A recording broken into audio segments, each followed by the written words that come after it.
தேமுதிக வந்து ஒரு இடத்துல நிற்கிதுன்னு வைங்களேன். அப்போ அதை வந்து யாரும் இது தெலுங்கு கட்சின்னு பார்க்க மாட்டேன். கரெக்ட் தான். ஆனால் புலி சிறுத்தை நின்றா இது வந்து சிறுத்தை பறையர் கட்சி. ஆனால் எந்த நேரமும் ஜம்ப் ஆகி போகக்கூடிய 1/2% கூட ஜம்ப் ஆகி போகக்கூடிய 1/2% இருக்கக்கூடிய இந்த அம்மாவுக்கு நீங்க 10 கொடுத்தது எந்த நியாயம் என்று எனக்கு பார்வை தெரியுதுன்னா இது முழுக்க முழுக்க சாதிய பின்னணியை கொண்டதுன்னு எனக்கு. ரவுடி கட்சி எது வளர்ந்தாலும் ஆபத்தான். ஏன்னா நம்ம ஏற்கனவே சொல்லியிருக்கோம், இங்கே வந்து நிறைய சென்னையிலே எடுத்திங்கன்னா ரவுடித்தனம் பண்ணக்கூடியது நிறைய பண்ணிட்டு இருக்காங்க. எனக்கு இதில் ஏற்கனவே ஒரு சொல்லியிருக்கேன், இதே விடுதலை சிறுத்தைகள் கட்சியில் இருந்த ஆட்கள் எனக்கு பர்சனலாக என்ன வந்து மிரட்டி கத்தியை கொண்டு வந்து மிரட்டி பண்ணாங்க. இப்போ அவங்களுக்கு எந்த கொள்கை கோட்பாடு ஒரு மண்ணும் கிடையாது. ஆனால் இங்கே திருமாவளவனுக்கு கொள்கை உண்டு, ஒரு கோட்பாடு உண்டு. இடதுசாரிகளுக்கு ஒரு கொள்கை உண்டு, ஒரு கோட்பாடு உண்டு. பாய்மார்கள் தாய்மார்களாகவும் மற்ற பாய்மார்கள் குண்டுமார்களாகவும் மாறிவிடுகிறார். தீவிரவாதியே மாறுறாங்க. இப்படித்தான் விடுதலை சிறுத்தைகளும் அதை நீங்கள் சொன்ன கருத்து தலைவர் அவர்கள். எனக்கு நான் சொல்றேன், நான் நேரடியாக பாதிக்கப்பட்டேன். Right, okay. அதனால இந்த கருத்து எப்படின்னா,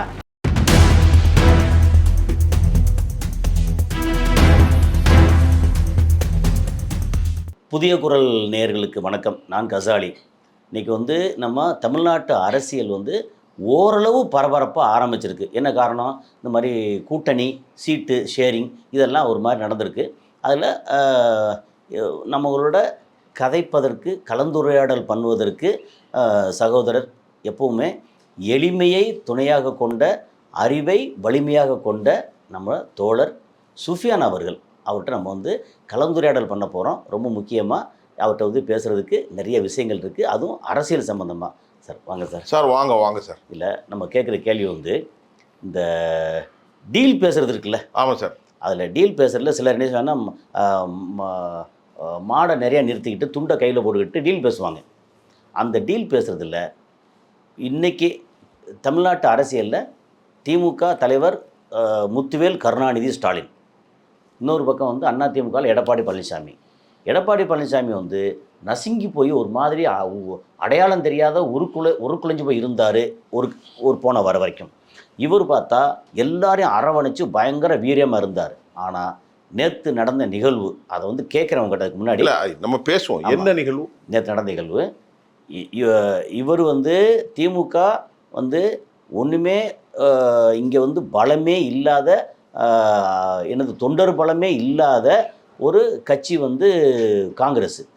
அதுக்கு 28 சீட்டு ஒதுக்கியிருக்காங்க. ஆமாம் சார். ஓகே, காங்கிரஸ் வந்து இல்லை அப்படின்னா, அதாவது திமுக இல்லைன்னா காங்கிரஸ் பிரச்சனை அப்படின்ற இடத்துல காங்கிரஸுக்கு வந்து அள்ளி கொடுத்துருக்காங்க 28 சீட்டு. ஏன்னா மிரட்டினதுனால பெரிய மிரட்டல் பண்ணிட்டாங்க. பிரவீன் சக்கரவர்த்தியாக இருக்கட்டும், அவர் வந்து மாணிக் தாக்கூர், இவெல்லாம் வந்து இதெல்லாம் பண்ணி அது வந்து 28 சீட்டு கொடுத்து எப்படியோ வாங்கிட்டான். ஆனால் இப்போ என்ன சொல்கிறேன், போன வாரம் வரைக்கும் அடையாளம் தெரியாமல் போஸ்டரில் பேனரில் ஃபோட்டோ இல்லாத, பேரை இல்லாத, என்டிஏ ஆட்சி பண்ண போது அதிமுக ஆட்சி கிடையாது அப்படின்னு உருட்டிக்கிட்டு இருந்த அந்த பிஜேபிக்கு அந்த அதிமுக கூட்டணி, இப்போ என்டிஏ கூட்டணி இல்லை, அதிமுக கூட்டணியில் ஓகே எவ்வளோ சீட்டு தெரியுமா?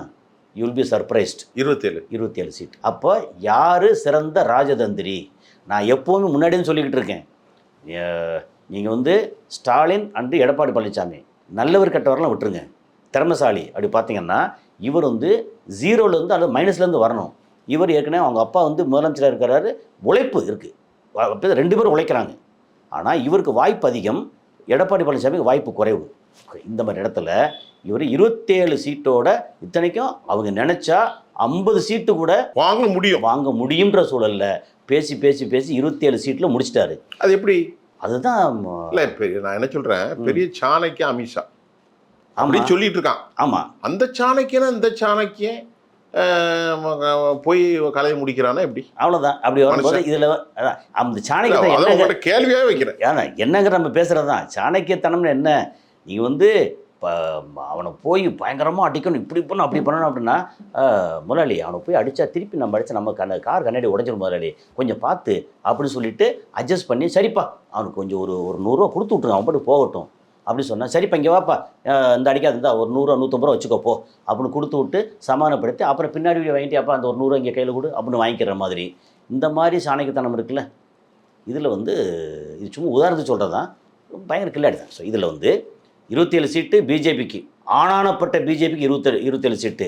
ஓகே, அடிப்படையே இல்லாத காங்கிரஸுக்கு 28 சீட்டு. இது கூட பிரச்சனை இல்லை. அதாவது நீங்க சொல்றத பார்த்தா பிஜேபிக்கு இன்னைக்கு தொண்டர்கள் வேலை செய்யறது இருக்காங்க, ஆள் நிறைய இருக்காங்க. காங்கிரஸுக்கு ஒரு பயிலும் ஒருத்தரும் கிடையாது. காங்கிரஸ் எப்பவும் ஒரு விஷயம் நீங்க கவனிங்க சார், மவுண்ட் ரோட்னா போகும்போது தான் சத்தியமூர்த்தி பவன்ல தான் கூடி நிற்பான். வேற எங்கேயாவது பார்த்திருக்கலாம்? ஒரு கிராமத்துல கொடியும் கிடையாது, தொண்டரும் கிடையாது, ஒண்ணுமே கிடையாது, நாசமாக்கிட்டாங்க. அதுல கேட்குற கேள்வியில வந்து இது கூட ஓகே, இந்த தேசிய கட்சிக்கு 27 28 ஒரே ஒரு சீட்டு வித்தியாசம், ரைட், ஓகே, போயிட்டு போறாங்க.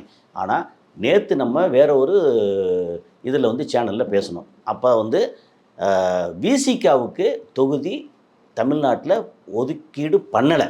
நேற்று பேச இப்போ நீங்கள் பண்ணியாச்சு, நேற்றே பண்ணியாச்சு, இப்போ நம்ம பண்ணி உட்காந்துருக்கோம். ஆமாம், இது என்னென்னா விசிகாவுக்கு 8 சீட்டு, முறை 6, அதில் 4 ஜெயிச்சாங்க, 8 சீட்டு. அவங்களுக்கு நீங்கள் எப்போவுமே சொல்லிட்டு இருக்கீங்க அவங்களுடைய பலம் வந்து 10%, 8% வந்து தலித்தும் 2% வந்து இஸ்லாமியர் வாக்கு சேர்த்த 10% திருமாவளவனுக்கு இருக்குது அப்படின்னு சொல்லிட்டு இருக்கீங்க இல்லையா?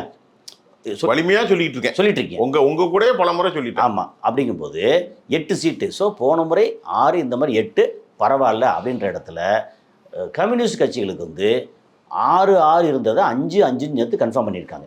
ஆமாம், மார்க்சிஸ்ட் 5. இதுலேயும் வந்து நமக்கு பெரிய மாற்று கருத்துலாம் இல்லை. ஆனால் நான் கேட்கக்கூடிய கேள்வியில் முக்கியமானது வந்து, ஒரு கட்சி எனி டைம் நினச்சா பிஜேபிக்கு போயிடுவேன், எனி டைம் நினச்சா ஏடிஎம் கூட்டணி போயிடுவேன், இன்னொரு நினச்சா நான் தாவேகாவுக்கு போயிடுவேன் அப்படின்னு சொல்லி, அதுக்கு முன்னாடி வந்து நம்ம டிடிவியோட அம்மா மக்கள் முன்னேற்ற கழகத்தோட கூட்டணி போட்டு வெறும் வந்து 0.5% கீழே எடுத்த ஒரு கட்சி தேமுதிக.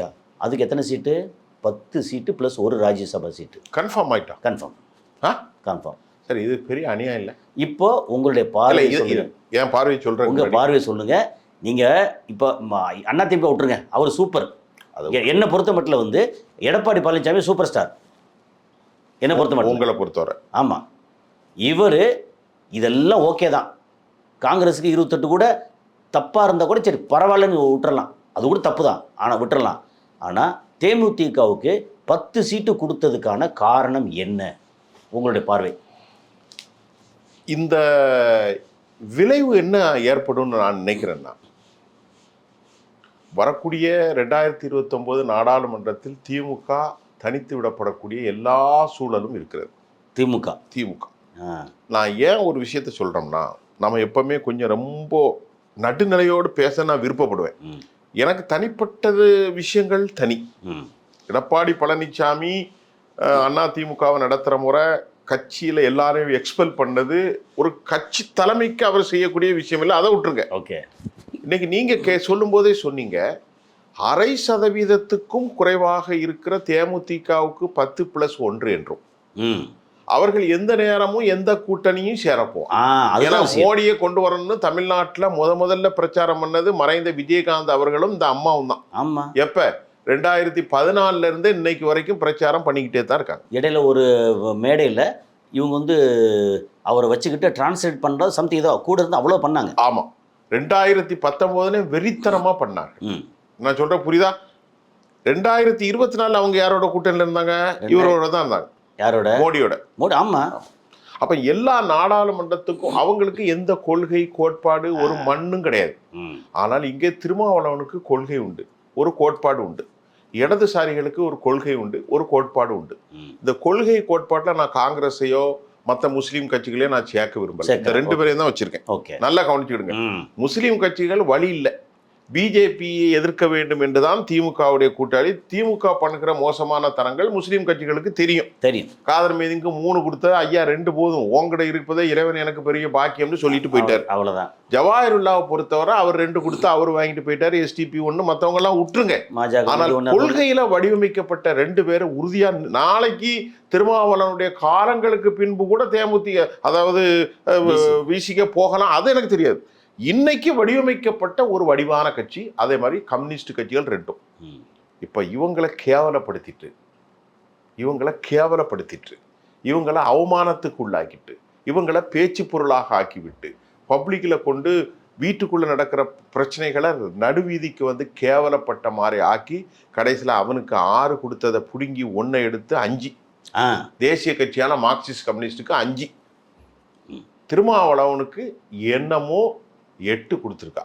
ஏன்னா வெளியே போயிருவேன்னா இன்னும் பிரச்சனை வந்துருமே அப்படிங்கிற ஒரு. ஆனால் எந்த நேரமும் ஜம்ப் ஆகி போகக்கூடிய 0.5% ஜெயிச்சா கூட ஜம்ப் ஆகி போகக்கூடிய 0.5% இருக்கக்கூடிய இந்த அம்மாவுக்கு நீங்க 10 கொடுத்தது எந்த நியாயம் என்று எனக்கு பார்வை தெரியுதுன்னா இது முழுக்க முழுக்க சாதிய பின்னணியை கொண்டதுன்னு எனக்கு செய்தி வந்திருக்கு. இல்லை இன்னொன்று சொல்கிறாங்க, அது நம்ம பேசுகிறதானே, என்னென்னா இவங்களுக்கு தனிச்சு விடும்போது 0.5% எடுத்தாங்க.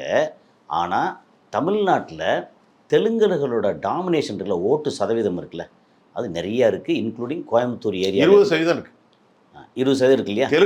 தெலுங்கர்கள் ரெட்டியார்கள், நாயுடுகள் எல்லாம் தெலுங்கு பேசக்கூடியவங்க, தெலுங்கு மக்கள் 20% இருக்கு. அது கோயம்புத்தூர்ல இருக்கு, ராஜபாளையம் ஆரம்பிச்சு சென்னையில இருக்கு, உங்க ஊர்ல இருக்கு, விருதுநகர்ல அந்த மாதிரி நிறைய இருக்கு. சாத்தூர், விருதுநகர் எல்லா ஊர்லயும் இருக்கு. அப்போ தஞ்சாவூர்ல இருக்குல்ல, தஞ்சாவூர்ல கொஞ்சம் கம்மி தான் இருக்கு. அப்போ பரவலா அவங்களுக்கு இவ்வளோ இந்த ஓட்டு இவங்களையும் சேர்த்து வச்சாச்சுன்னா இந்த தெலுங்கு பேசக்கூடியவங்க ஓட்டு வந்து நமக்கு பிரிஞ்சு பெயராம நமக்கு வந்து சேரணும். அப்போ இவங்களுக்கு தேமுதிகவுக்கு வேணால் 0.5% இருக்கலாம். ஆனால் தேமுதிக வந்து ஒரு தெலுங்கு பேஸ்டு கட்சி அது. அப்போ அதை சேர்க்கும்போது தெலுங்கர்களுக்கு நம்ம மேலே இன்னும் கொஞ்சம் நம்பிக்கை வரும். அதனால ஒரு 10 சீட்டு கொடுப்போம்னு சொல்லி கொடுத்ததா. ஏன்னா அது ஒரு காரணம். அவங்க இன்டெலிஜென்ஸ் அவங்க நீங்க சொன்ன உண்மைதான். ஏற்கனவே வைகோ இருக்காரு.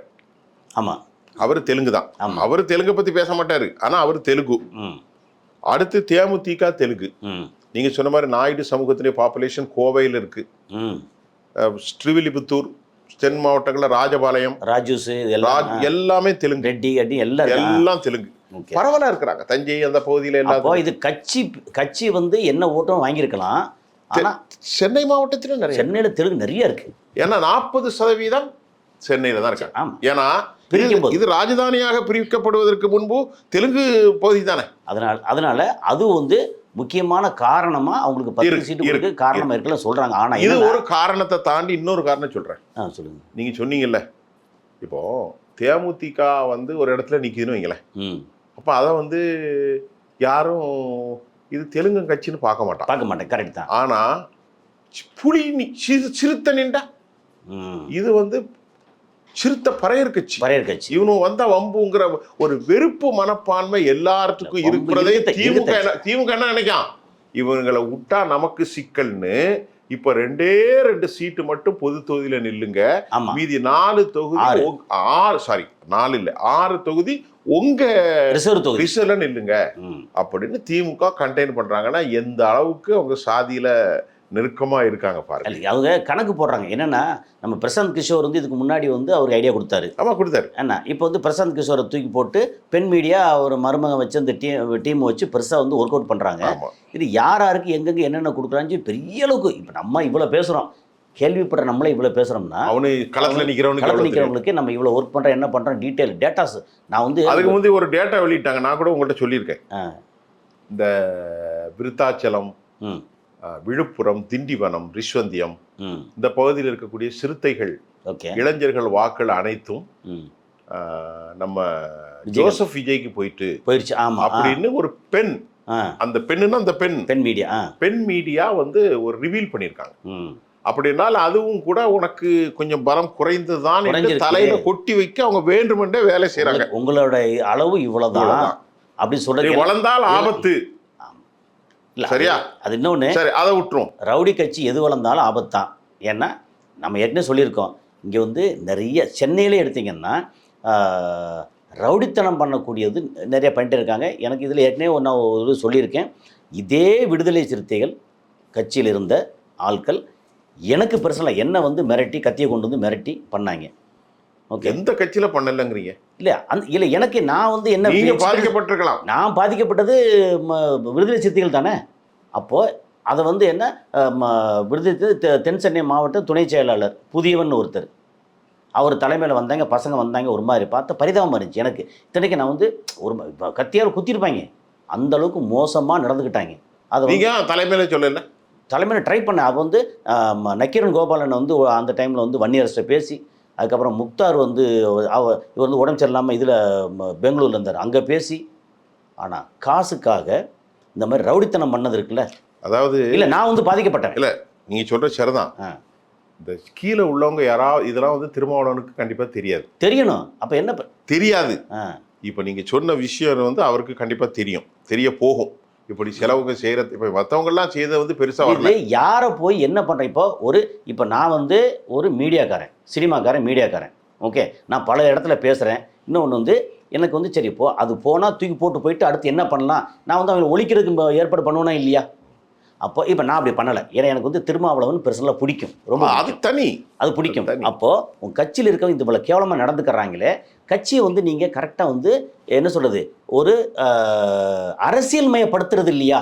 நீங்கள் இன்னும் ரவுடித்தனமே பண்ணிகிட்டு இருப்பீங்களா? ஆனால் முன்னோட ரவுடித்தனம் குறைஞ்சிருக்கு அப்போ நான் அவருடைய சிந்தனை என்னவென்றால், சமூக நீரோட்டத்தில் எல்லோரோடும் கலந்து இந்த சமூகத்தை கல்வியாளராகவும் சமாதானவாதிகளாகவும் மாற்றுவதற்கு தான் முயற்சிறார். ஆனால் இன்னும் கூட சில டைம் எடுக்கும். அவரோட வாழ்க்கையில் அவர் வந்து நிறைய சாதிச்சிட்டார். இப்போ ஒரு உதாரணம் சொல்கிறேன். இஸ்லாமியர்களுக்கு வீடு கிடைக்குதா? ஏன் பயப்படுறாங்க? நானே எவ்வளோ பாதிச்சிருக்கேன். நீங்கள் ஒரு இஸ்லாமியர், நீங்கள் சொல்லுங்க. இல்லை நான் வந்து நீங்கள் உங்களுக்கும் குண்டு வைக்கிறவனுக்கு ஏதாவது சம்மந்தம் உண்டு? ஒன்றும் இல்லை. நான் வந்து இல்லை எதிராக இருக்கிறேன். அதாவது தப்பாக பேசினாலே, ஏதாவது கோவிலை பற்றியோ சர்ச்சை பற்றி தப்பாக பேசினாலே நான் வந்து யார் பேசினா அவங்க எதிராக இருக்கிறவன். எதிராக தான் இருக்கணும். நான் அப்படித்தான் எதிராக தான் இருக்கணும். இல்லை நமக்கு ஏன்னு கேட்டிங்கன்னா, வீடு கொடுக்கல ஒரு இது சொல்லிடுறேன். இங்கே வந்து வலசராவாக்கம் ஏரியாவில் வீடுக்கு தேடி அலைஞ்சு எல்லாம் பார்த்து என்ன பார்த்தோன்னா வந்து முஸ்லீம் மாதிரி தெரியாது. அது யாரை பார்த்தா தெரியும். ஆமாம், தாடி தொப்பியாக போட்டிருக்கீங்க, ஒன்றும் இல்லை. அப்போ போய் எல்லாம் பார்த்து வீடெல்லாம் பார்த்து முடிச்சதுக்கப்புறம் வந்து உங்கள் பேர் சார் கசாலி, நீங்கள் வந்து பாயா, ஆமாம் கொஞ்சம் இருக்கு சார் கேட்டு வர்றேன் அப்படின்னு நிறையா வீடுகள் வந்து எனக்கு ரிஜெக்ட் பண்ணாங்க. என்னென்னா அது அவங்களோட சூழல். என்னென்னா அதாவது இந்த சூடான பாலை வந்து பூனை வந்து வாய் வச்சுட்டு அப்புறம் வெள்ளையாக எதை பார்த்தாலும் பயப்படுன்னு சொல்லுவாங்கல்ல, அது மாதிரி சிலர் பண்ணுற தவறுகள் அது வந்து நம்மளுடைய ஒட்டுமொத்த சமூகத்தை பாதிக்கும். இப்போ எத்தனையோ பாய் வந்து, இப்போ ஒரு உதாரணத்துக்கு சொல்கிறேன். சென்னை என்ற பெருவெள்ளத்தில் அன்றைக்கு முஸ்லீம்கள்லாம் எல்லாருக்கும் கதாநாயகராக செஞ்சாங்க. ஆமாம், ஏன்னா எதையும் எதிர்பார்க்காம பொதுக்களத்தில் காசை போட்டு கேளுங்க, ஏராளமான உணவு பொட்டலங்களை பிராமணர்களுக்கெல்லாம் கொண்டு சைவ பொட்டலம், பள்ளிவாசல்ல பெண்கள் ஆண்கள் எல்லாரையும் வந்து இன்னைக்கு வந்து தீட்டு இருக்கு அதெல்லாம் கவலைப்படாதீங்க. ஒன்றும் இல்லை, எல்லாம் பள்ளிவாசல திறந்து ஒரு பையன் காப்பாற்ற போய் வந்து ஒரு பையன் இறந்து வேற போனான், அங்கே அடக்கம். இப்போ இங்க வண்ணாரப்பேட்டையில கொரோனா காலத்துல எல்லாருக்கும் பொதுமையவாடி பள்ளிவாசல் தான். அப்படியே அப்புறம் இன்னொரு விஷயம் சொல்றேன், பெத்த புள்ள கூட அப்பா மையத்துக்கு போகல. ஆனால் இஸ்லாமிய அமைப்புகள் தான் அந்த பாடியை தூக்கி அடக்கம் பண்ணாங்க. அப்படி வரும்போது ஐயோ பாய்கள்லாம் மற்ற நேரம்லாம் எப்படி மாறிடுறான், பாய்கள்லாம் தீவிரவாதியும் குண்டு வைக்கலாம் மாறி. அந்த டைம் மட்டும் பாய்மார்கள் எங்கள் கண்களுக்கு தாய்மார்களாக தெரிகிறார்கள். பாய்மார்கள் தாய்மார்களாகவும் மற்ற பாய்மார்கள் குண்டுமார்களாகவும் மாறிவிடுகிறாங்க, தீவிரவாதியே மாறுறாங்க. இப்படித்தான் விடுதலை சிறுத்தைகளும் அதை நீங்கள் சொன்ன கருத்து தலைவர் அவர்கள். எனக்கு நான் சொல்றேன், நான் நேரடியாக பாதிக்கப்பட்டவன். Right, okay. அதனால இந்த கருத்து எப்படின்னா, எனக்கு இன்னும் சொல்றேன், எனக்கு தலைவர் திருமாவளவன் மேல மிகப்பெரிய மரியாதை உண்டு. Correct, okay. அந்த மரியாதை எப்போ மாற போறது இல்லை. அது எல்லாரும் தலைவர். அதே நேரத்தில் அவர் வந்து தன்னோட தொண்டர்களை கீழே உள்ளவங்களை வந்து இன்னும் கரெக்டாக கவனிக்கணும், அரசியல் மயப்படுத்தணும். இப்போ நம்ம இன்னைக்கு பேசிட்டோம், ஓகே, போதும். 15 நிமிஷத்துக்கு மேலே போயிட்டு. ஓகே, இந்த செய்தியில் வந்து அரசியலை தாண்டி ஒரு செய்தியை சொல்லியிருக்கேன், சமூக செய்தி.